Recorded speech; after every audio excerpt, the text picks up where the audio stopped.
Bien, bonjour à tous pour ce live du 5 août 2016.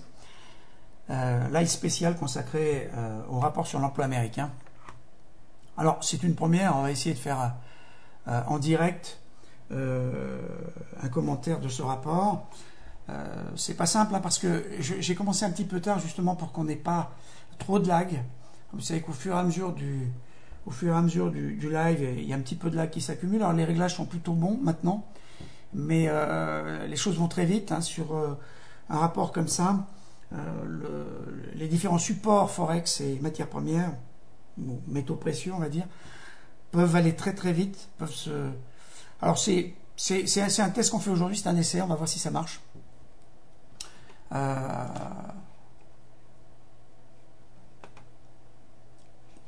Alors vous avez bien sûr l'avertissement lié au risque devant vous.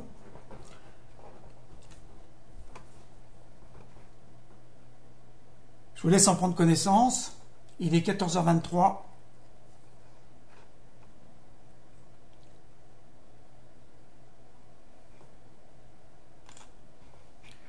Et on se met tout de suite sur l'US dollar index qui, vous le voyez, se situe au milieu de son range. Moi, je vous l'ai dit plusieurs fois, je pense qu'il n'en sortira pas par le haut, mais plutôt par le bas. Et même si on reste dans le range, par rapport à l'or, il y aura des variations qui se font à la baisse pour le dollar par rapport à l'or, donc hausse de l'or en dollars. Pour l'instant, comme le faisait remarquer très justement Antoine tout à l'heure, on est dans une problématique qui est celle d'un cycle de croissance déclinant aux États-Unis, mais des statistiques qui sont très irrégulières, une fois bonnes, une fois mauvaises, et ça ne nous permet pas de rejoindre une tendance qui serait très régulière avec une progression à chaque stade, avec au contraire, et on va le voir sur l'or tout de suite, voilà, graphe de l'or en hebdo, une progression très hachée, comme j'ai dit la dernière fois, avec des plus hauts qui sont plus hauts que les anciens plus hauts, des plus bas qui sont plus bas que les anciens plus bas. Depuis qu'on est sorti du triangle symétrique d'élargissement, on est maintenant au-dessus de la bande supérieure et on est bloqué par cette ligne de tendance. Ah, regardez là, on la voit en oblique. On va enlever ça pour bien la... Vous voyez, c'est très propre hein, ce qui se passe sur l'or, c'est très très propre. On est sur un seuil que le dollar va peut-être franchir tout à l'heure si les NFP sont très mauvais. En revanche, si les NFP sont bons, bien sûr, moi je ne jouerai pas l'or à la baisse. Hein, vous savez que je reste dans la tendance. Pour tout vous dire, je ne sais pas quelle paire jouer. Je ne sais pas quelle paire jouer à la hausse du dollar au cas où les NFP seraient très bons. De toute façon, comme l'a dit Antoine tout à l'heure, moi je suis pas du tout persuadé que le dollar ait un gros potentiel. Fin de cycle économique, des tas de problèmes au niveau de l'économie globale. Donc, si on prend l'euro USD par exemple, vous voyez là on est en hebdomadaire. Effectivement, on a franchi une oblique qui était très importante et qui est en train de pousser le dollar à la baisse. Alors, est-ce qu'on va avoir une nouvelle hausse du dollar, donc une baisse d'euro USD avec ces NFP avant de remonter, de voir la paire remonter et le dollar s'affaiblir? Je ne sais pas. Mais pour moi, il y a un potentiel d'affaiblissement du dollar qui est réel. Et ce potentiel d'affaiblissement, il faudrait qu'on le joue sur l'or. Alors, il nous reste 4 minutes avant les NFP, le rapport NFP. J'essaierai de vous donner les stats avant, hein, puisque j'ai des outils professionnels qui me permettent de les avoir avant le Forex Calendar. Alors je ne sais pas si j'aurai beaucoup avant, on verra. Et puis il faudra qu'on essaye de prendre position. Alors qu'est-ce qu'on fait si le rapport est excellent pour les États-Unis? Est-ce qu'on se positionne long USD-Yen? Est-ce qu'on se positionne long Euro-USD? Est-ce qu'on se positionne long GBP-USD? Rien d'évident, c'est pas un trade qui m'intéresse beaucoup pour tout vous dire, parce que j'estime qu'il est à contre-tendance, mais le dollar étant toujours en range pour l'instant sur les paires Forex, puisqu'on ne va pas jouer l'or à la baisse. Le choix n'est pas simple. J'essaierai de scanner un peu, voir ce qui se passe. Quand on regarde GBP USD par exemple, vous voyez qu'on est toujours en range hein, sur le câble, avec une petite tentative de remontée de la livre sterling qui a rechuté ce matin, qui avait des velléités de hausse.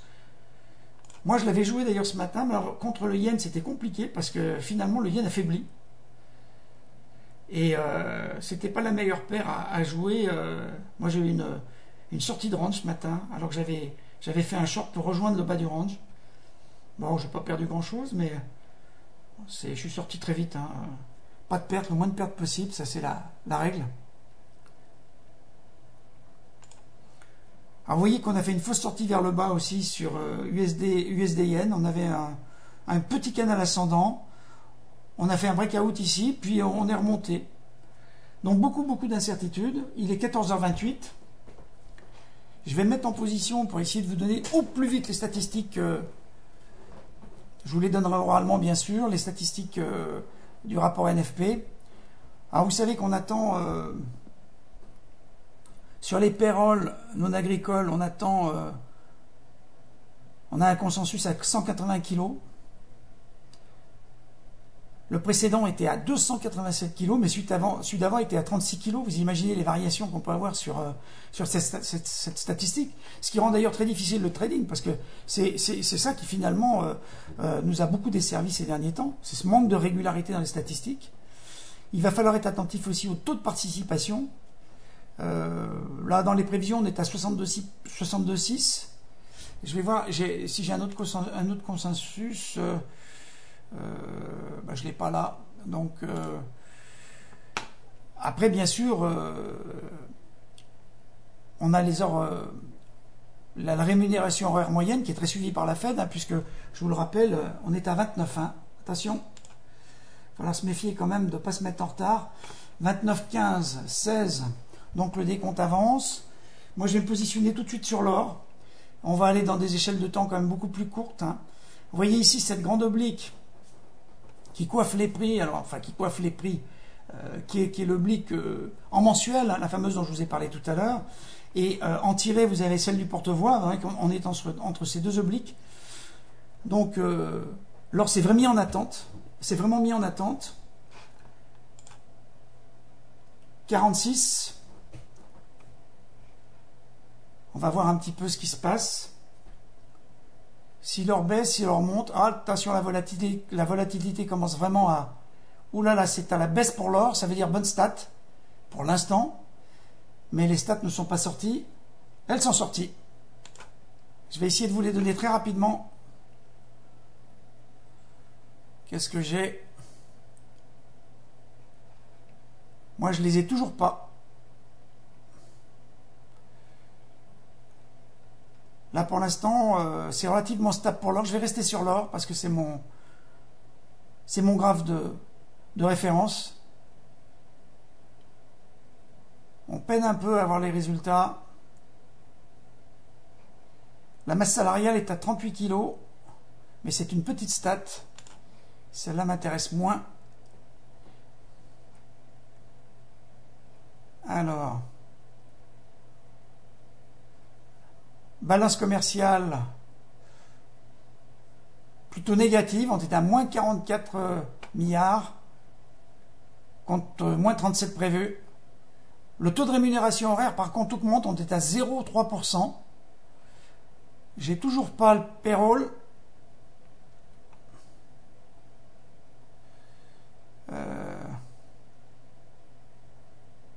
255 kilos. 255 kilos, c'est plutôt bon. C'est plutôt bon, mais vous voyez que ça ne fait pas baisser l'or beaucoup. Grosse volatilité sur les paires. On va aller sur l'USD Yen, qui normalement monte, bien sûr. L'euro USD, lui, on va se mettre en M30 avec une petite poussée. Est-ce que ça signifie qu'on doit jouer la baisse du dollar? Ouais, on va se mettre... écoutez, là, ça a l'air de descendre assez fort. J'ai pris une position à la baisse. On va voir. Je vais mettre un stop assez serré. Combien? 49. 100 euros. Voilà. Je suis à 107 euros de perte. Si jamais le... Voilà, je suis en train de jouer la hausse du dollar en shortant euro USD. J'ai pris une position, un lot, pour l'instant. J'attends de voir ce qui va se passer. Ça continue. Je vais commencer. J'ai un stop à 100 euros, donc je prends aucun risque. Hein. Là, ça remonte. Est-ce que la baisse va se poursuivre? On ne sait pas. Au niveau de l'or, ça donne quoi? Au niveau de l'or, c'est très hésitant. On a eu cette baisse. On a rejoint la bande supérieure du porte-voix. On est remonté. Je reviens à euro USD. Vous voyez que là, pour l'instant, la baisse ne se poursuit pas. Mais je reste dans cette position qui finalement est assez confortable puisque j'ai un risque à 100 euros. Bah, si je perds 100 euros, je perds 100 euros. Si les vendeurs poursuivent la baisse d'euro USD, c'est intéressant parce qu'on a quand même une rémunération horaire moyenne qui est à 0,3. Ce qui est pas mal en termes de progression. On s'attendait à 0,2 et le précédent était à 0,1. On a un payroll qui est quand même à 255 kg alors que 180 prévu. Pour moi, on devrait quand même l'euro USD devrait continuer à baisser. Alors voilà, moi je suis dans la technique hein, de la news, c'est de jouer un lot, ne pas en prendre d'autres tant qu'on n'a pas dépassé ce lot dans la tendance baissière. On a un risque qui est très calculé. Moi j'ai un risque à 100 euros, c'est pas grand chose hein, pour un compte à 80 et quelques mille euros. Je suis à 82 500 là, 82 250 aujourd'hui. Voilà, la baisse se poursuit. Et au fur et à mesure que la baisse va se poursuivre, on va pouvoir baisser le stop et se mettre en sécurité. Est-ce que cette baisse va se poursuivre? Je ne sais pas. Elle se poursuit. C'est bien. On va se mettre en 30 minutes. Vous voyez qu'il y a des velléités de vente. Hein. C'est parfait. Je baisse mon stop. Vous voyez que mon stop est à 76 là. 76 euros, ne coûte pas plus cher. Donc un risque minimum pour trader la news. Hein. On va quand même attendre, avant de prendre une deuxième position, que la tendance se confirme. Pour l'instant, on gagne 50 euros avec un lot. Donc, vous voyez qu'on n'a pas une très forte progression de l'euro-dollar vers le bas. Où est-ce qu'on en est au niveau de du USD-Yen? Eh bien, quand on regarde, on fait ça. On a fait 52 pips à la hausse. Euro-USD, on a fait quoi? Si on part de là, on a fait 59, donc on a une progression qui est à peu près identique hein, sur la paire japonaise et la paire européenne. Moi, je ne suis pas du tout là pour recharger. On attend que le dollar prenne du large. En plus, vous savez que c'est pas mon sens, c'est pas mon orientation. Moi, je ne crois pas à la durée dans la durée à la progression de l'économie américaine. Donc finalement, c'est un trade qui consiste à suivre le mouvement dans une tendance à la news. Il est possible que je perde 76 euros. D'ailleurs, entre nous, il faudrait mettre le stop ici. Ici, qui était l'ancien plus bas. Vous voyez, sur ma souris, je vais le positionner là. Regardez, c'est propre. On se met là. Voilà. Et le stop, on le met légèrement au-dessus. On va le mettre ici. Attendez. Voilà, là. 138 euros. Bon, ça progresse. C'est pas mal. Bon, c'est pas mal. Je vais le mettre en stop 0 là maintenant. Je vais attendre un petit retracement. Faites voir. Est-ce qu'on en prend un deuxième lot? On va attendre que ça retrace un peu. Parce que là, il y a une belle progression. On gagne 170 euros pour l'instant. On attend que ça remonte. Je vais me mettre en minutes. Parce que c'est plus facile d'apprécier la remontée.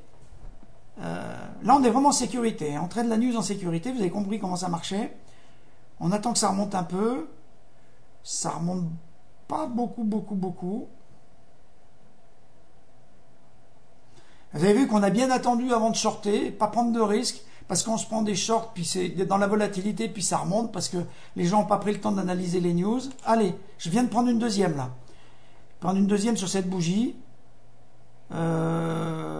ça va continuer à monter, je pense. Alors, ce qu'on peut faire, c'est mettre le stop de cette deuxième. Il est à combien, là? Il est à 110 pips. 110 euros, pardon. 12 pips, 110 euros. On considère que la poussée vendeuse sur EURUSD est toujours là. Donc, on garde cette deuxième position, hein, une sorte de scaling à la baisse. Et on est à, finalement, 15 pips, hein, pas plus. Hein. Il est possible que nos deux stops sautent. Alors, on pourrait être un peu plus prudent, monter un tout petit peu plus haut pour se donner un peu plus de champ. Parce que finalement, avec un compte à 80 000 euros, attendez, on peut se permettre quand même de perdre un peu plus. Hein. Faites voir. 36 kilos, à 36 euros de perte. Et là, on serait à combien? 164 euros sur la dernière position prise. Ouais, c'est pas mal. C'est pas mal. Il y a toujours des gens pour acheter dans la baisse. Hein. Ce sont des particuliers en général. D'ailleurs, ils perdent tout ce qu'ils veulent. C'est normal. Hein. Contre-tendance. Il n'y a pas plus idiot. Mais c'est comme ça.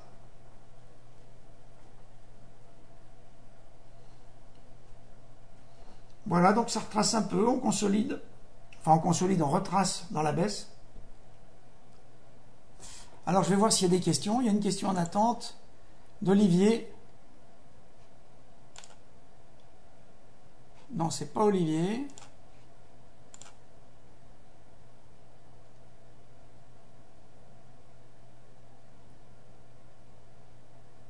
Je sais pas, il y a une question d'Antoine, j'ai pas bien compris. Si tu peux préciser ta question, Antoine, j'ai pas bien suivi.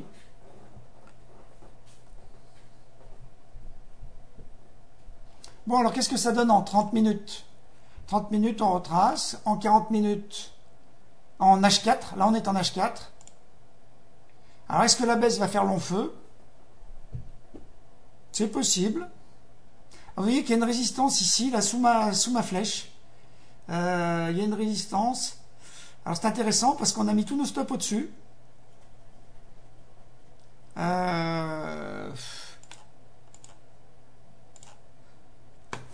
On va attendre, on va attendre. Alors moi, ce que j'ai envie de faire, c'est plutôt de faire ça. C'est de faire ça, sur cette position-là, et de mettre mon stop au-dessus, ici, sur la deuxième position. Là, on est pas mal.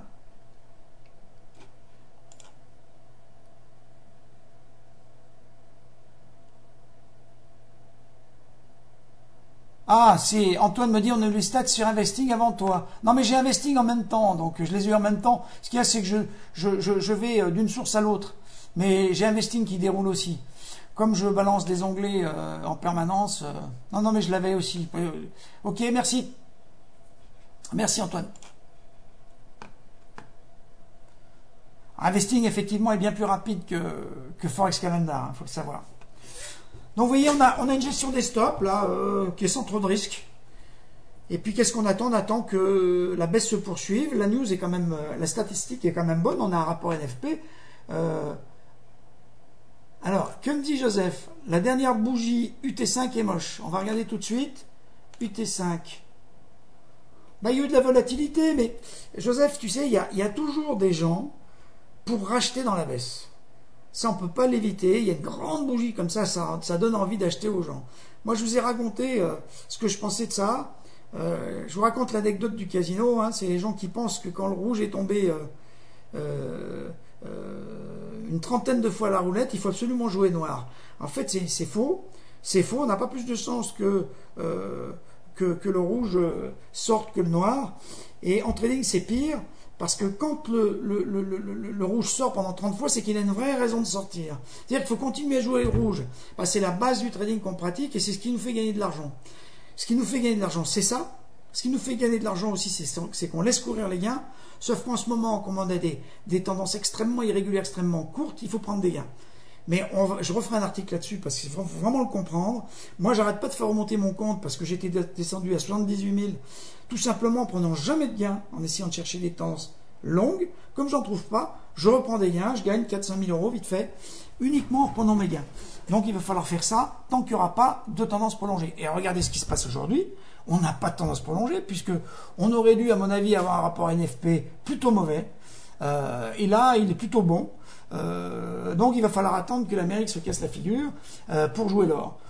Après, moi, il est possible que les États-Unis arrivent à faire progresser leur économie jusqu'à, je sais pas, un euro USD à 1,05, pourquoi pas. Ben là, on serait placé si on a une progression encore du cross aujourd'hui. Il me semble, moi, il y a encore une marge de progression sur le cross. Je me fiche de perdre 200-300 euros sur ce trend s'il s'épuise. L'important, c'est d'être là, parce que si on n'est pas bien placé, si on n'a pas un ou deux lots dans une descente du cross sur une amélioration progressive des statistiques américaines, on n'y est pas. Alors, que me dit Antoine?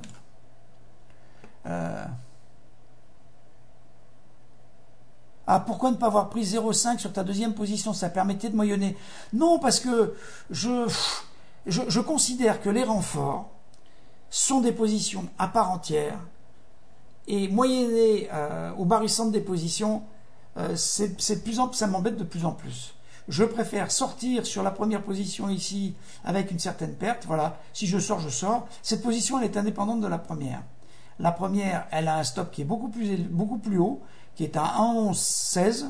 Vous voyez, ça retrace bien, mais si je perds cette position, je la perds, tant pis, mais je garderai l'autre. Et si je perds l'autre, ben c'est que le trade ne valait pas le coup. C'est possible, hein. Maintenant, regardez, on a quand même... Bon, la balance commerciale n'est pas très bonne, mais au niveau de la rémunération horaire, on est quand même bon. On est bon, là.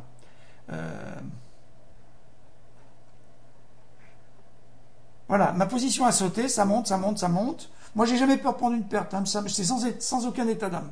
Je m'en fiche complètement. Alors, ce qui fait, c'est que le taux, le taux de chômage,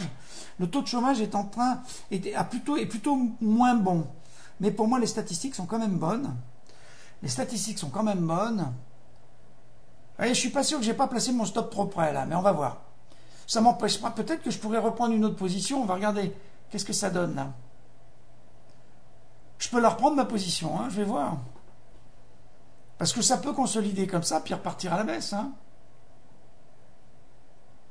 Alors, essayer de faire un breakout sur de détecter un breakout sur des tendances aussi verticales, c'est pas simple.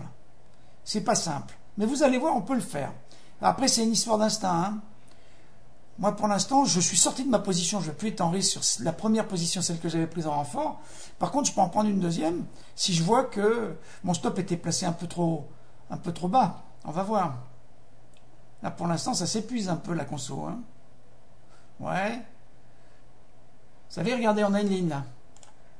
Alors, en minutes, ça fait ça. Moi, si on passe là-dessous, je suis capable de reprendre une position. Vous allez voir. Alors, je continue pendant que ça consolide, pendant que ça retrace. Je continue à regarder les stats. Il y a des stats un peu moins... La masse salariale du gouvernement s'en fiche. Les importations, d'accord. Le taux de participation, il est bon. Non, ça doit baisser. Hein. Normalement, le USD doit continuer à baisser pour moi. Alors, il faut que je voie le taux de participation, par contre. Il est où? Il est à 62,8%. Non, il est bon. Rien à faire. Rien à faire, pour moi, c'est baissier. Et vous allez voir que quand on va franchir à la baisse cette ligne que j'ai tracée, c'est-à-dire que le momentum de la consolidation va lâcher, va devenir plus bas.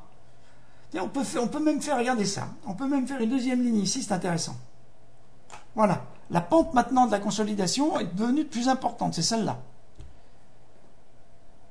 Donc dès qu'on va franchir la deuxième ligne, ça veut dire que le momentum va à nouveau décélérer.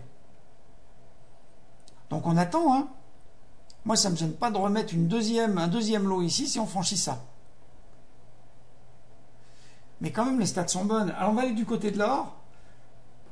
Et l'or reste au milieu de ces deux obliques. Hein. C'est-à-dire que les marchés ne sont pas convaincus de la possibilité pour l'Amérique de résister. Vous voyez, regardez là, on est en train de... Vous allez voir, je vais probablement prendre une deuxième position.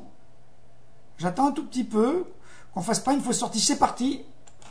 Ah, voilà, j'ai pris une deuxième position, ça n'a pas voulu l'exécuter tout de suite. Mais pour moi, on a fait un breakout. Alors, est-ce que c'est une force sortie ou pas? On va voir.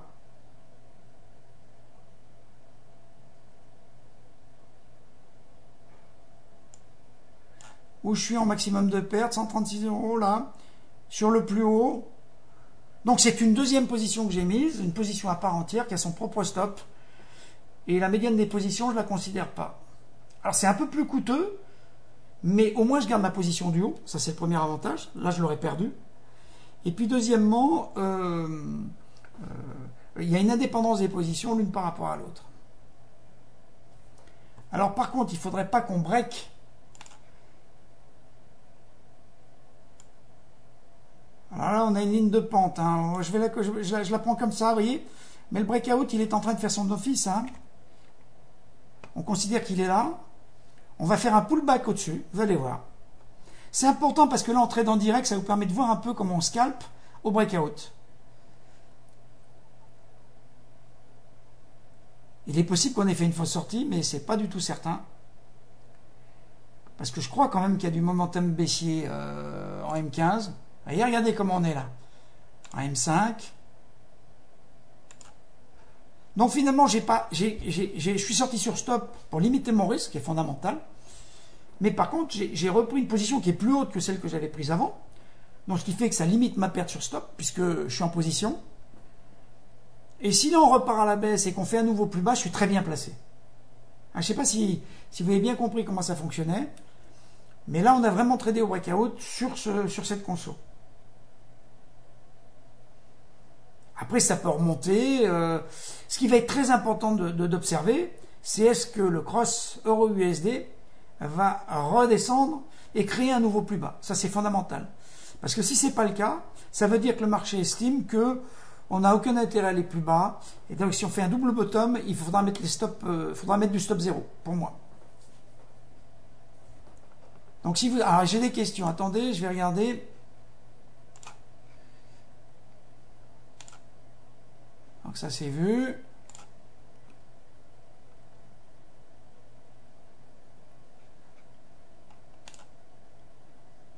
Ouais, j'ai vu toutes les questions.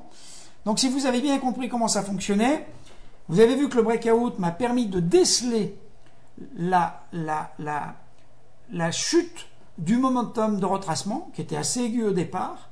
Cette chute, c'est quoi? C'est une démission des acheteurs euro-USD dans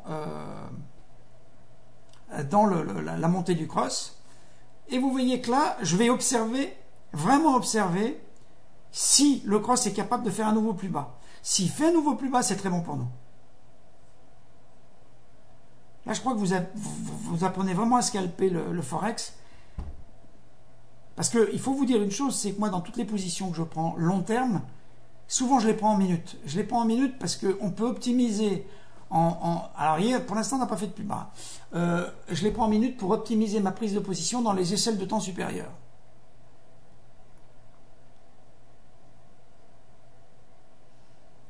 Manifestement, les vendeurs sont plus nombreux. Ça pousse encore à la baisse. Je ne sais pas si vous êtes toujours sur le live, à suivre le live, mais je pense que vous avez les graphes et en direct le live. Regardez, on arrive vers l'ancien plus bas en minutes. Hein, on va le noter tout de suite.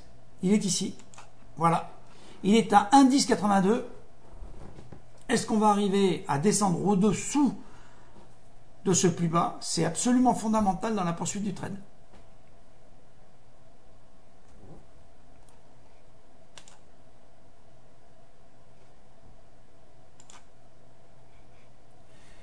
Donc on retrace là pour l'instant.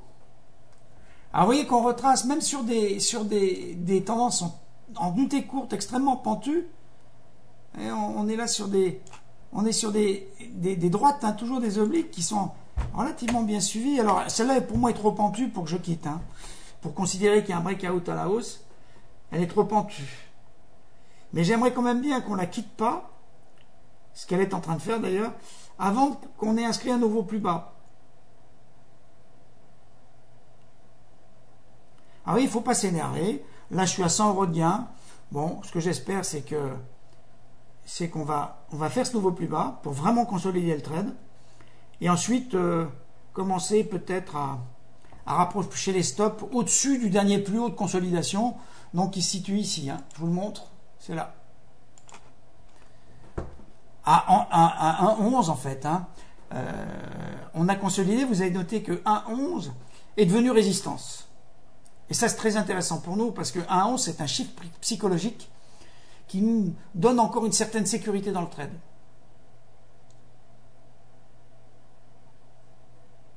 Alors bien sûr, par rapport aux gens moi je ne peux pas avoir la stat plus rapidement. Il y a des gens qui ont la stat tout de suite, mais même si vous avez les stats tout de suite, avec les abonnements Bloomberg qui sont très très onéreux, là, on a quand même un vrai problème, c'est que l'analyse d'une statistique comme les NFP, le rapport sur l'emploi, il y a tellement de petites choses qu'on n'a pas le temps d'agir. Il faudrait presque être à 4-5, à analyser les stats, à les avoir immédiatement, à dire on short pas, voilà. Mais ce qu'on fait, c'est déjà bien, c'est-à-dire qu'il y a une orientation qui est donnée sur l'économie américaine, qui est assez rassurante à court terme. C'est pour ça qu'il ne faut pas être borné, hein. Même si on pense qu'à moyen terme, tout ça ne durera pas, et l'article qui a été mis en ligne par Antoine sur 24/24 ce matin est assez pertinent. On se rend compte que on n'a toujours pas inscrit de nouveau plus bas, je vous signale. Hein. On est toujours entre 1,1080 et 1,11. En tout cas, je pense que ce slide vous a montré comment on utilisait les obliques, comment on utilisait les entrées, les stops sur les UT courtes, comme ça, pour essayer de sécuriser. Vous avez remarqué, hein, j'étais au maximum dans tout ce que j'ai fait, j'étais à 200-300 euros de perte, ce qui correspond à 0,3% du compte. Donc ce qui est rien, avec un potentiel, si l'économie américaine continue à se renforcer, qui est intéressant. Alors, moi personnellement, il est fort possible, là on a deux lots, ça fait 200 kilos. Si on inscrit un nouveau plus bas et que la tendance se poursuit, franchement, je pense que je vais prendre des gains, comme j'ai pris l'habitude de le faire depuis 3-4 semaines, parce que j'ai aucune confiance dans les fluctuations économiques, soit aux États-Unis ou ailleurs. Et regardez là, ça c'est moyen, parce qu'on est en train d'entrer en compression là. Ça n'a plus beaucoup de sens. Vous allez voir, il va se passer un truc par ici, on va aller buter. Là, il y a quelque chose qui est en train de se créer là. Et si on inscrit un double bottom, je vous dis tout de suite, le trend baissier sera remis en cause. Donc on va voir où on s'arrête ici, pour bien comprendre, pour bien analyser ou bien situer le triangle de compression. Ah, ce sont des figures chartistes, ça, mais ça vaut dans les UT courtes comme dans les UT longues. Hein. Là, si on refranchit, si on fait un nouveau breakout ici sur cette compression-là, on est bien. Allez, ouais, c'est pas mal. Ça, c'est sympa. Donc, ça veut dire que les acheteurs, une fois de plus, démissionnent. Ça veut dire que les vendeurs sont en train de gagner la bataille. Et ce que je veux, c'est qu'on passe cette ligne. C'est fondamental sur le plan chartiste.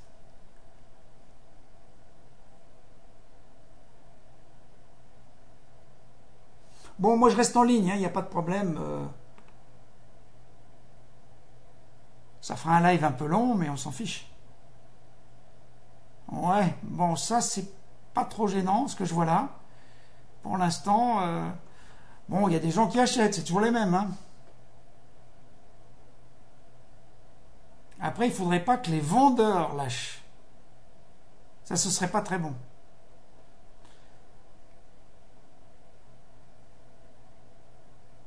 Alors, notre garde-fou,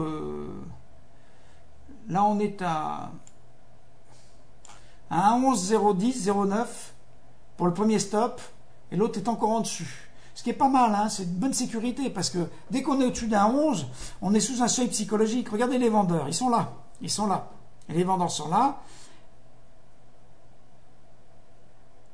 Et dites-vous bien que les vendeurs sont des trend followers, sont des institutionnels, sont des gérants de fonds. Là, sur des stats comme ça, ils ne sont pas acheteurs, hein, croyez-moi. Ne faites surtout pas comme les particuliers. à aller essayer de racheter en se disant ça a beaucoup baissé, ça va remonter. Alors peut-être que ça va consolider, mais pas sûr que ça consolide là. Hein. Là, on est sur un vrai champ de bataille. Vous avez des acheteurs et des vendeurs, ils sont tous en train de se battre sur les indices 80. Et il y a un moment, comme dans les batailles napoléoniennes, hein, il y a des vendeurs ou des acheteurs qui vont se faire oxyre, hein, comme c'était le cas dans ces batailles, et qui vont prendre leurs pertes. Et il va y avoir un flot de vendeurs qui va les déborder, et les acheteurs vont reculer. Hein, c'est ce qu'on appelle, c'est un peu les retraites. Les retraites sur champ de bataille, et là pour l'instant, tout le monde se bat. Tout le monde se bat. Moi je parie pour les vendeurs, maintenant j'ai peut-être tort. Hein. D'ailleurs je parie sur les vendeurs en tenant compte des stats.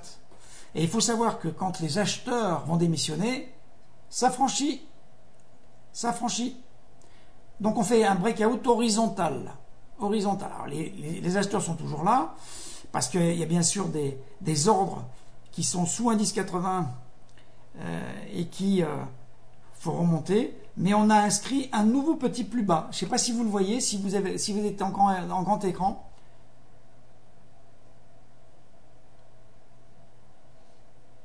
Donc on reste serein là, on reste serein. Vous voyez qu'il y a des mèches. Les mèches sont plutôt vendeuses maintenant. Alors c'est sûr que si on avait pu rentrer en short un peu plus haut, c'était mieux. Mais pour tout vous dire, moi j'étais sur l'or. Je ne suis pas allé sur EURUSD parce que ça, c'est pas mon trade favori. Je dis pas qu'on est à contre-tendance puisque EURUSD est en range en hebdo. Donc on le joue. Mais la vraie tendance, c'est la hausse de l'or. Et elle n'est pas pour tout de suite, manifestement. Bon, alors que se passe-t-il? On a inscrit un nouveau plus bas. Les acheteurs sont toujours là. Les vendeurs vont revenir en force. On observe, hein, on observe. Maintenant, ce qui se passe, c'est ça. Ce qui se passe, c'est un truc comme ça, si vous voulez. Ça. Il y a un petit canal descendant, hein, on pourrait dire ça. Ça, on l'enlève. Pour l'instant, on est délimité comme ça. Pour moi, ça va baisser. Je pense qu'on va franchir. À vue de nez, on va franchir. On est même en train de décrire un petit triangle descendant. Vous voyez que les vendeurs arrivent de plus en plus bas et que les acheteurs refluent petit à petit vers le champ de bataille. Hop, on a encore franchi encore. Alors est-ce qu'on est allé un peu plus bas? À mon avis, un dixième de pipe près, oui. Les acheteurs sont toujours là. Considérez toujours ça. Une résistance ou un support, qui soit d'ailleurs oblique ou horizontal, c'est toujours un champ de bataille entre des acheteurs et des vendeurs. Et à un moment, il y a une des parties qui perd. Et quand elle perd, eh bien, il y a un vrai repli, toujours comme sur un champ de bataille. Et ce repli, il est assez dynamique, il est assez rapide, puisqu'il n'y a plus de gens pour arrêter les attaquants qui ont gagné.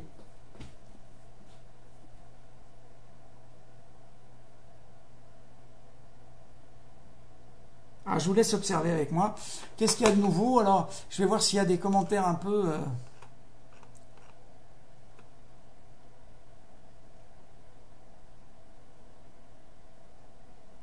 Alors, pour les commentaires que je vois chez les analystes Forex, un bon rapport comme ça, avec seulement 50 pips, je traduis parce que c'est tout en anglais, 50 pips à la hausse sur USD Yen, c'est pas très bon.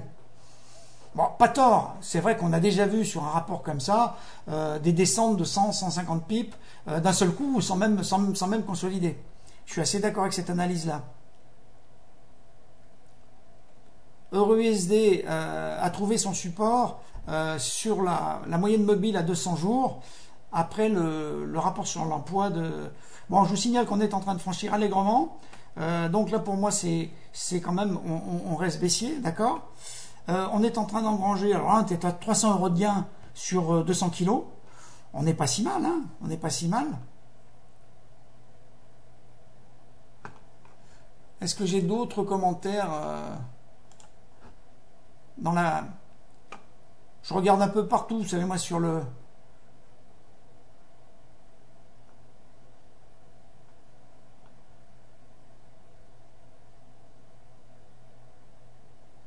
Non, parce qu'il n'y a pas... Franchement, c'est un bon rapport NFP, on ne peut pas dire autre chose. Moi, je le trouve très bon. Enfin, très bon, je le trouve bon. Je le trouve bon, on s'attendait à pire, on est au-dessus du consensus en termes de payroll, on est au-dessus du consensus au niveau du salaire horaire, ce qui est très important pour la Fed. On est au-dessus du consensus au niveau du taux de participation. Pour moi, la tendance devrait se poursuivre à la baisse. Alors attention, vous avez vu que j'ai pas amené mes stops, j'ai pas mis en stop 0 parce que on n'a pas encore vraiment franchi de façon significative les indices 80. On est à indice 81 d'ailleurs. Hein. Et en réalité, comme je viens de le lire un peu sur l'internet du Mondial Forex, hein, je vois un peu partout, moi, mais il y a effectivement, on a la moyenne mobile à 200 jours qui est aussi un support très fort. Donc ça fait beaucoup de choses. Je pense qu'une fois franchi, on sera pas mal. Alors il y a des commentaires en attente. Alors, je ne shorte pas au franchissement du plus bas. Non, Antoine ne shorte pas au franchissement du plus bas parce que là, on fait les franchissements horizontaux, je l'ai dit plusieurs fois, ce sont des pièges dans la volatilité des marchés actuels. Autant en 2014, moi j'ai fait que ça. On franchissait, boum, je prenais des positions, je chargeais, j'en rajoutais. En plus, je ne sortais jamais de mes trades. C'est comme ça que j'ai multiplié mon compte par 200. Mais on avait toujours des franchissements extrêmement francs. Regardez, sur une news comme ça, on prenait 100 ou 200 pips à la baisse sur EURUSD à l'époque. Là, on prend à peine 50 pips. Et encore, ça hésite beaucoup. Donc, attention, prudence. Là, tu as noté, Antoine, que j'ai pris mon deuxième renfort de 100 kg. Je l'ai pris sur franchissement oblique. Oui, j'enregistre. Alors, j'enregistre effectivement parce qu'il y a des démonstrations en live et c'est vrai que ça vous intéresse beaucoup. J'enregistre ce live et puis je le ferai mettre. Alors, il y a beaucoup de gens qui sont en vacances chez Crescendo, mais j'essaierai de le faire publier dans l'après-midi. Alors, vous voyez que le franchissement n'est pas si facile. Et donc là, il n'est pas question de prendre une nouvelle position. Alors, on pourrait en prendre une ici, en haut du canal descendant. Mais vous voyez qu'on n'a pas touché le point bas du canal. Donc là, pour moi, c'est pas clair. Pour moi, il n'y a pas encore... Les acheteurs ne sont pas vaincus. En deux mots, il faut que vous compreniez toujours ça. Les acheteurs ne sont pas vaincus. Quand ils vont être véritablement vaincus, on va partir vers le bas avec une grande bougie. Et là, à la limite, dans la force de la descente, ça sera intelligent de prendre un nouveau short en ayant mis les deux autres ensuite, ceux qu'on a déjà, en stop 0. Et là, on a une sécurité terrible parce que on a les deux duos en short 0 et le troisième qui est en risque. Mais du coup, on accumule 300 kg, ce qui commence à faire un levier 3, même plus, pour le compte Crescendo. C'est pas mal. Bon, ce live va être très long, mais je regarde avec vous ce qui se passe et je trouve que c'est très intéressant de le faire.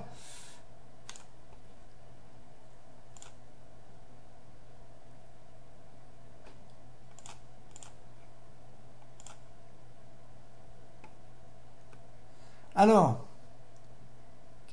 Renaud me demande qu'est-ce qui valide un double bottom, qu'un double bottom est bien un double bottom. Alors, déjà, c'est une paire, ou un support, quel qu'il soit, de trading, qui est incapable de créer de nouveaux plus bas. Là, c'est pas le cas. Regarde Renaud, on est en train de partir à la baisse. Et d'ailleurs, bon, je short là. Là, je short parce que là, vous avez vu, j'ai inscrit un nouveau truc parce que là, véritablement, les acheteurs sont en train de se faire dégommer. Et regardez l'impulsion. L'impulsion à la baisse, il n'y a plus d'acheteurs.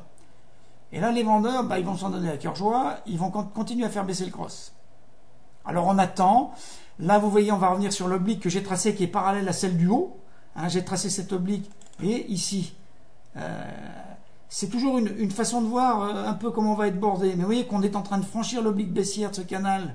On peut monter ici, mais ma position ici que je viens de prendre à la volée, elle est finalement pas si mal placée, mais je ne l'ai pas prise avant qu'on ait vraiment franchi.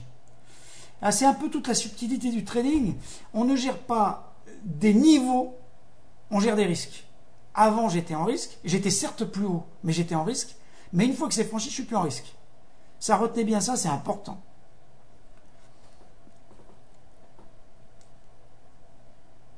Donc je réponds toujours à Renaud sur sa question. Qu'est-ce qui valide un double bottom? C'est quand, là j'avais un plus bas ici, vous le voyez là. Là j'avais un deuxième plus bas ici. Ça aurait pu même être un triple bottom.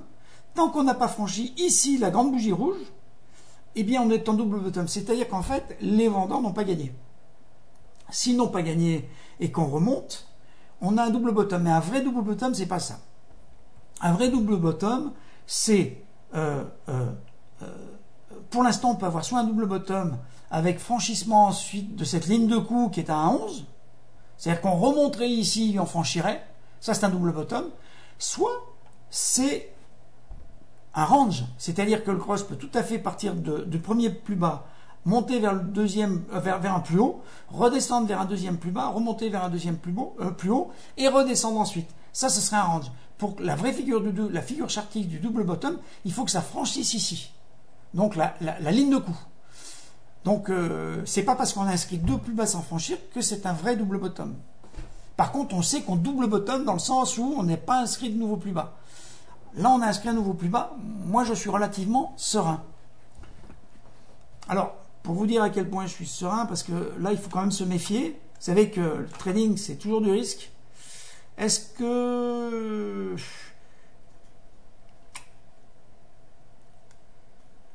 On a combien en risque, là? Je vais regarder. Là, j'ai 136 € de risque. Si je me mets là, j'ai combien? J'ai 77 € de risque. Et celui-là, imaginons qu'on le mette par là. J'ai 150 € de risque. C'est beaucoup, hein. C'est beaucoup. C'est beaucoup. Comme on est sur un canal, est-ce que je diminue mon risque ici? Je me mets ici, par exemple. Je suis à 120 € de risque. Est-ce que je protège? Je suis à 111 ici. 111 là. Donc là, mon risque total... Là, ici, je suis à combien? On va regarder. Alors, vous regardez, avec MT4, vous regardez du côté gauche, je suis à 62 € de risque. Là, pratiquement 0 de risque. Plus 121, je suis à 200 € de risque. C'est pas si mal, hein, en money management. C'est important parce que, et c'est une des qualités d'MT4, mais il y a d'autres plateformes hein, qui le permettent, c'est de savoir toujours combien on risque en euros. Alors, j'ai une question là de Joseph. Utilises-tu les oscillateurs sur un trade UT courte comme celui-ci? Pas du tout, les oscillateurs sont toujours en retard. Toujours. Et quant aux divergences, si tu veux parler des divergences sur RSI, elles ne sont pas fiables en UT courte. C'est même pas la peine de les utiliser. Va-t-on faire un pullback sur le dernier plus bas? Je te dirais que la pression des vendeurs après démission des acheteurs au franchissement de 1,1080 fait qu'on descend en canal. Alors là... regarde un peu ce qui se passe. Oui, on peut remonter en haut de canal. Ça, c'est possible. Mais on est quand même pas mal placé parce que... vous voyez que j'ai quand même finalement... alors, j'ai déjà perdu un short. Hein. J'ai perdu un stop loss tout à l'heure. Hein. J'ai perdu 120 € ou un truc comme ça. Ou, oui, peut-être. Mais je m'en fiche un peu. Là, je suis à 400 € de gain. Mais j'ai pas pris de risque. J'arrive à... on est à 500 € de gain. Donc, vous voyez... pour se sécuriser, il faut dépenser un peu d'argent. C'est-à-dire qu'un stop loss, c'est une assurance. Il ne faut pas vous dire oh, je ne veux pas quitter parce que si, parce que là, vous allez voir, ça va redescendre. Il faut considérer le trading comme ça. Un stop loss, c'est une assurance. Quand il joue, on s'en fout. C'est rien. On le récupère après. Alors j'aurais pu le placer un peu plus haut. C'est vrai que j'ai pris quand même pas mal de kilos. Hein. Je suis à 200 kilos. J'aurais pu prendre, comme l'a suggéré, je ne sais plus qui, c'est peut-être Antoine, je crois, ou Renaud. Enfin, peu importe, prendre 0,5. Donc, je pouvais monter mon stop un peu plus haut, c'était plus sécurisé, c'est vrai. Mais bon, là, je suis un peu gourmand. J'ai trouvé que le rapport était très bon. Ouais. Je ne sais pas où on va, là, mais je vous rappelle quand même qu'on a 300 kilos sur le compte Crescendo. Attendez, on va aller dans les UT un peu plus longues, hein, c'est une belle tête. Hein.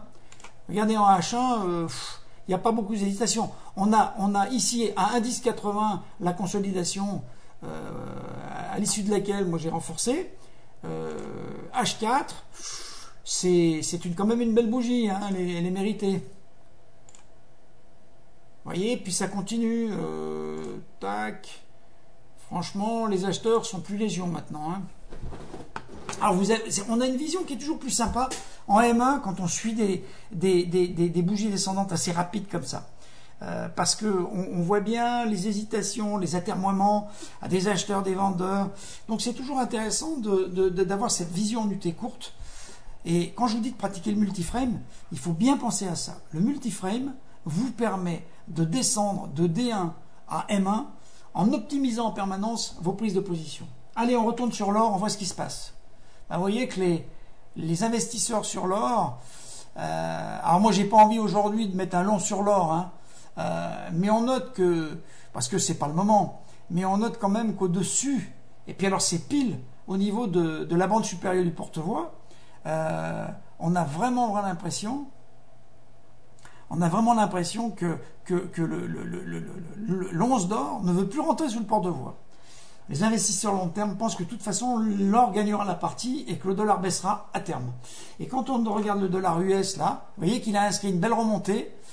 Alors ce qui est intéressant, c'est que j'avais reproduit ici la ligne qui soutenait les cours lors de la dernière montée de l'indice US dollar FXCM. Je l'ai reproduite ici, j'ai reproduit sa pente, on l'a pas atteinte, là on est allé plus bas, donc moi à mon avis là c'est très chaotique, mais pourquoi pas sur une série de bonnes américaines remonter ici. Mais attention, ici ça veut dire qu'on risque d'aller rejoindre un 0,8 ou je ne sais quoi. Donc vous savez, il ne faut pas avoir religion entre lignes. Hein. Si le dollar veut monter, il monte. À ce moment-là, nous on en profite. Hein. Il ne faut pas s'attacher à un train ou à quoi que ce soit. Là, la stat est bonne, elle est bonne. Hein. Donc je reviens ici en M1 sur l'euro USD. Alors je regarde toujours hein, la progression. On prend le plus haut à l'annonce des news et la position actuelle, on est à 86 pips de gain. Sur USD Yen, on se met ici, on se positionne là, et là on n'est qu'à 56 € de gain. Ça signifie que l'euro USD progresse mieux, nous fait gagner plus d'argent que USD Yen à la stat. Donc c'est aussi intéressant, ça veut dire qu'on a fait le bon choix. On a fait un bon choix de progression. Le dollar est plus fort contre l'euro que contre le yen. Alors, le yen, malgré tout ce qu'on a pu dire, il reste très très fort. Hein. Alors, qu'est-ce que...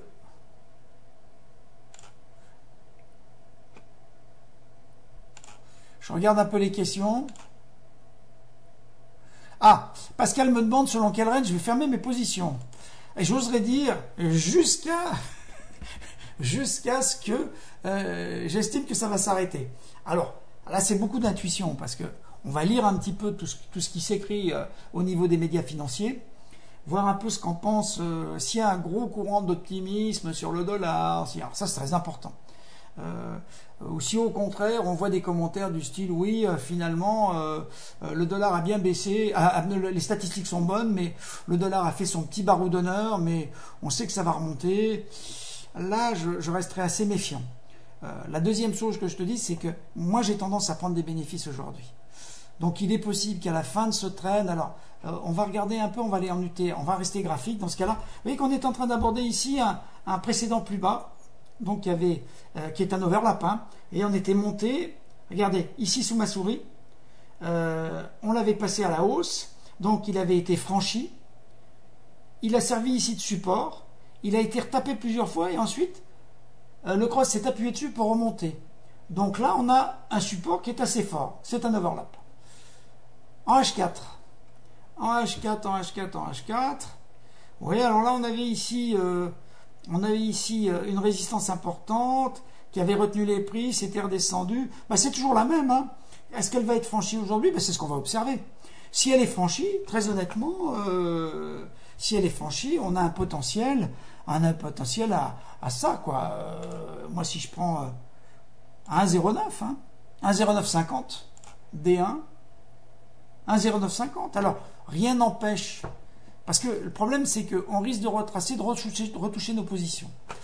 Et donc de perdre nos positions, alors qu'on aurait pu prendre des gains immédiats. Faut voir un peu comment ça évolue. Il va falloir rester très pragmatique dans cette histoire. Moi, si je peux... je crois que vous savez, dans ce genre de mouvement, moi j'ai vu des choses comme ça très souvent. Il y a des consolidations, des acheteurs qui pensent que ça va remonter, des gens qui d'ailleurs parfois n'ont même pas vu la stat, hein, ils font du trading, mais on ne sait même pas pourquoi. La seule chose qu'ils font, c'est être contrariant, c'est-à-dire vendre le cross, acheter le cross quand il est vendu. Mais ces gens-là, ils s'épuisent vite. Ils ne sont pas si nombreux, ce sont des retails. Une fois qu'ils sont bien épuisés, bah, vous avez des institutionnels qui ne vont pas avoir d'état d'âme, qui vont bien analyser la situation, qui vont dire bah oui, il y a un potentiel de hausse du dollar qui est pas négligeable du fait de ces nouvelles stats. Allez, boum, on remet une position, puis là, ça crée une nouvelle bougie assez importante dont nous pourrions profiter. Donc voilà, c'est beaucoup de choses. Hein, c'est beaucoup de choses. Là, alors vous voyez qu'on est retracé. La dernière position prise, elle est en gain du 8-9. Moi, je sors pas là, je sors pas. Ça consolide naturellement. Vous voyez que ça consolide un peu plus. La ligne des indices 80 est importante parce que celle-là, il ne faut pas qu'elle soit à nouveau franchie à la hausse. C'est une ligne qui, en UT courte, était un support et qui est devenue résistance. Il faut qu'elle reste résistance. D'accord? Donc mon stop, à la limite, pour cette position-là, moi j'aurais tendance à me mettre même par là. Ouais, 98 euros, 98 pips. Là, je pourrais même me mettre ici. Alors, la vraie question, je vais vous la dire, à se poser, je vais vous la donner. Est-ce qu'aujourd'hui, on a épuisé toute la baisse? On avait 500 euros à un moment, est-ce qu'on n'aurait pas dû les prendre? Alors, vous savez que c'est pas du tout ma philosophie de trading, mais vraiment pas. Est-ce que... Alors, ces derniers temps, j'ai pris beaucoup de 500 euros, je préfère prendre 1000 euros, très, très honnêtement. Je trouve quand même que là, ça s'est pas complètement épuisé. Alors, c'est vrai qu'on descend plus en ligne droite en M5. Hein, ça signifie quand même que les vendeurs sont beaucoup moins nombreux qu'en début. Les gros sont manifestés ici. Mais regardez, on va voir comment finit cette mèche. C'est intéressant. Là, on a ici une bougie. On est à M15. Je vous donne quelques trucs qui sont importants. M15, ouais, alors la bougie a 4 minutes, hein, puisqu'il est 15h19. Il faut voir comment elle va finir, cette bougie-là. On va déjà voir comment finit celle-là. 19, c'est une bougie 5 minutes. Elle va finir donc dans 1 minute, même pas. Elle va finir dans 20 secondes.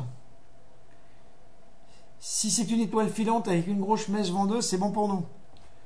Si en revanche, elle retrace qu'elle est pleine, qu'elle est bien verte, c'est moins bon. Ça y est, elle est terminée. Bon, elle est terminée, ouais, là pas, c'est une mèche vendeuse, hein, c'est pas une bougie qui m'inquiète. Non, on est pas mal, hein, on est pas mal, il y a peu d'acheteurs. Évaluez toujours ça, regardez le marché, c'est important. Regardez ce qui se passe. Donc moi, ça ne me dérange pas de continuer le live avec vous. Là, moi, je suis en vacances, donc je peux faire un live encore plus long si vous êtes toujours en ligne. Ça fera juste un gros live à télécharger. Ah, on m'appelle. Allô? Je suis en plein live, je te rappelle. Ah, j'ai dépassé un peu le temps que je m'étais fixé, mais c'est pas grave. Oui, ça fait presque une bonne heure qu'on est en piste. Mais je vous ai donné, je pense, pas mal d'astuces hein, sur ces tradings en UT courte. On va se mettre à nouveau en M1, vous allez voir, pour évaluer la situation. Regardez un peu si c'est beau. On est redescendu, on n'a même pas touché. On n'a même pas touché la pente de départ. Ça veut dire quoi? Ça veut dire ça. Ça veut dire que là, regardez la droite, le momentum baissier augmente. Et si vous enlevez ça, et que vous tracez ici une droite parallèle, vous voyez que le nouveau canal, il est comme ça. Il est encore plus pentu que le précédent. Et là, on arrive ici sur un support qui manifestement arrête les prix. Si on le franchit, c'est encore bon pour nous. Alors, c'est important parce que ça signifie que cette position-là va finir par être très à l'abri. Et on va se mettre un peu plus par là. Parce que si ça remontait, de toute façon, autant prendre 10 euros à la remontée maintenant. Hein. Alors, je vous rappelle quand même qu'il faut toujours, sur un lot, prendre à peu près 10 euros parce que il y a du il y a les commissionnements, les spreads, tout ça, c'est pas la peine de se mettre en stop 0,0, hein. On peut toujours gagner un peu d'argent à chaque fois qu'on se prend un stop break-even. Voilà, regardez, on fait à nouveau plus bas. Donc c'est très bien tout ça. Alors même si ça remonte, on a quand même fait le plus bas. Alors ça, sur les horizontales, c'est toujours intéressant, c'est-à-dire que les vendeurs ont été capables de pousser le cross un peu plus bas. Ça a un intérêt, c'est une vraie signification. Alors là, ce que je ne veux pas, c'est qu'on franchisse à la hausse, parce que ça veut dire que le momentum baissier diminuerait.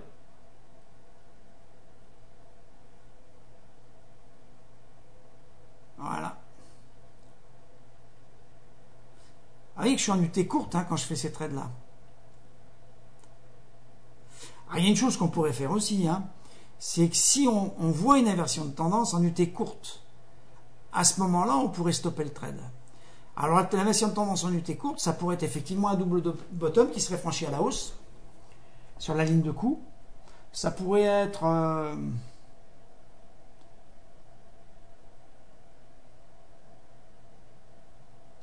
tête-épaule. Mais pour l'instant, vous voyez qu'on est assez régulier. On est toujours en baisse. Alors si on veut faire du vrai day trading et prendre nos gains, moi à mon avis, on a intérêt à... Parce que j'ai pas l'impression qu'on aura à nouveau un grand sell-off. Le sell-off, on l'a eu à la stat. On l'aura probablement plus... on n'aura plus de sell-off maintenant. C'est pas... On sent quand même qu'il y a une réticence. On le sent d'ailleurs. On le sent sur l'or. Regardez l'or. L'or a fait sa baisse, mais il a fait sa baisse de combien? Il a baissé de 16 $. Bon, franchement, sur une news comme ça, c'est pas beaucoup. C'est vraiment pas beaucoup. Je reviens euro USD.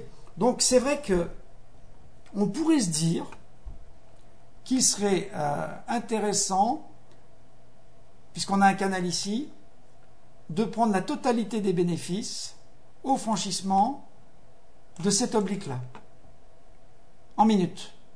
Mais là, on risque par contre de rater une poursuite de la baisse, parce qu'on peut repartir là, repartir et descendre après. C'est un vrai choix. Moi, je trouve que le momentum baissier est relativement moyen. Il y a eu un bon sell-off au départ, une cinquantaine de pips, mais on ne sent pas. Rappelez-vous ce qui s'était passé quand Draghi avait déçu l'an dernier et que le cross était remonté pendant 200-300 pips. Là, il y avait de quoi faire. Des positions comme ça, vous pouviez en mettre les unes après les autres avec un très gros résultat. C'est d'ailleurs ce qu'on a fait. On a tradé quand même. Je ne sais même pas si on a bien tradé parce que justement, il faut se méfier de ne pas avoir trop d'a priori et de se dire ça va baisser, ça va baisser. Quand ça monte, ça monte. Il ne faut pas partir dans l'idée que... Alors, ce qui est difficile quand c'est une conférence, soit la Fed ou la BCE, c'est que en fonction de ce qui est dit, on peut avoir des montées, des descentes.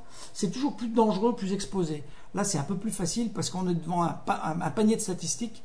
Et une fois qu'elles ont été digérées, bien lues par le marché, en général, on va dans un seul sens, quoi. Bon, je vais regarder un petit peu ce que fait le cross là, juste avant l'oblique, puisqu'on est en train d'être en compression. Moi, je vous la montre, la compression ici. Comme on est descendu un petit peu,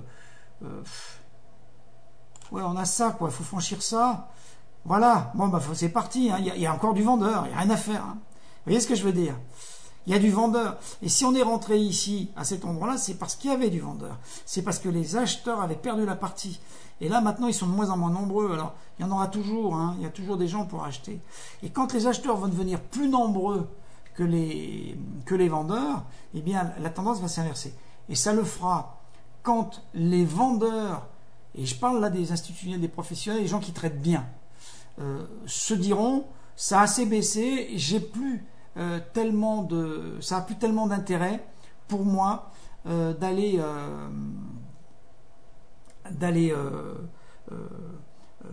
continuer à vendre le cross. En termes de plus-value, je commence à être en risque. Là, moi, par exemple, j'ai du mal à racheter. Donc, il y a de moins en moins d'acheteurs. Puis en plus, je suis à 3 lots, j'ai pris du levier. Levier 3, c'est pas mal. On est à 600 € de gain. Ouais, on poursuit le trade. Vous voyez que ça continue à descendre. Vous savez, Mais vous avez noté qu'à chaque fois, tout ça est très calculé. Il y a une gestion du risque, il y a un vrai money management. On n'est pas du tout dans le vide. On gère avec les obliques, on gère avec les stops, on gère avec les horizontales aussi, parce que les supports là sont très importants. Et les acheteurs se font éclater, hein. Il n'y a pas d'autre terme. Ils essayent. Le cross s'est mis en range ici, là, sous ma souris, vous voyez là. Et puis ils ont été vaincus, boum, on est arrivé ici. Ici, c'est l'objectif du range. Là, on va retracer un petit peu probablement, mais on va retracer au bas de ce canal descendant. Vous allez voir comme c'est précis, hein, le trading, c'est très précis. Ça signifie quoi? Ça signifie que le momentum baissier du cross est encore fort, puisqu'on ne biseaute pas. Imaginez par exemple qu'on n'aille pas moins bas que ça et qu'on reparte ici. Au contraire, regardez, le momentum est en train de s'accélérer. Ah non, j'ai pas tout à fait comme il fallait. Si je prends les deux derniers plus bas, je trace mon oblique correctement, elle est là. D'ailleurs, on a une petite dissociation entre l'oblique du bas et l'oblique du haut. On est légèrement symétrique. Si, on est symétrique pour l'instant. Si on regarde ça, on est symétrique, on est quasi parallèle à celle du haut. Hein, mais on a franchi, on a même gagné un tout petit peu par rapport à l'oblique et au canal. Donc vous voyez qu'on est bien, hein, on est sur un canal qui garde du momentum baissier. Et ça, pour nous, c'est fondamental, parce que ça veut dire qu'on n'a aucune raison de sortir de trade. Aucune. Bon. Est-ce que vous voulez que je continue encore un peu ou c'est bon? Faites-le moi savoir par le chat si ça vous intéresse que je poursuive un peu le live. Mais ça fait plus d'une heure qu'on est en ligne tous.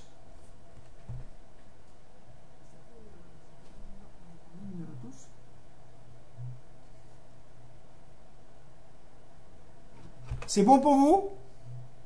Bon, il y a Antoine qui me dit que c'est OK. C'est bon pour vous? Bon, il y a Antoine qui me dit que c'est OK. Bon. Ouais, je crois que vous avez tout vu. Et puis derrière, vous allez essayer de suivre un petit peu ce canal qu'on a bien dessiné ensemble. Et le franchissement de la bande supérieure, lui, peut être significatif éventuellement je pense que ce ne sera pas nécessairement le cas ce coup-ci, là, sur la remontée, mais ça pourrait être un signal de prendre au moins des gains partiels. Hein, voilà. Allez, je vous dis à bientôt. De toute façon, je ferai mon live mardi. Si vous aimez ce genre de live en direct, on les refera. On les refera sur les NFP, on peut le faire sur la conférence de la BCE. Moi, ça ne me pose aucun problème, hein, je suis là pour ça. Allez, à bientôt et passez un bon week-end.